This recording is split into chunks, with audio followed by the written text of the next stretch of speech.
The trust which currently governs the BBC has not been around for all that long, but is now going to be abolished. A new board will be set up to run the BBC from the top.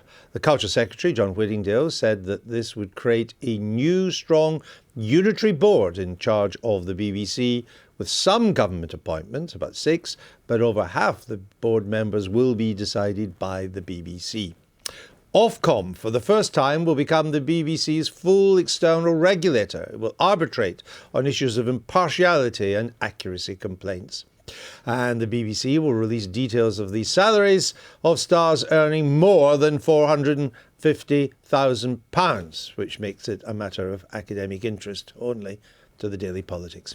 The licence fee, which is currently set at £145.50 a year, will continue for at least 11 years, longer than many in the BBC had hoped. And it will rise in line with inflation for the next 5 years, more than that, until 2022, pegged to the CPI, which is a slightly lower measure of inflation than RPI.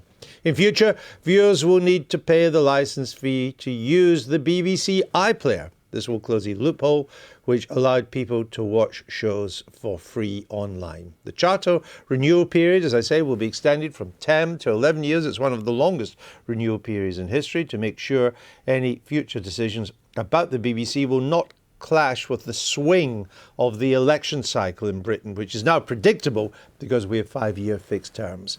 And the new charter will enshrine diversity. Measures to ensure the BBC reflects its audiences on and off the screen.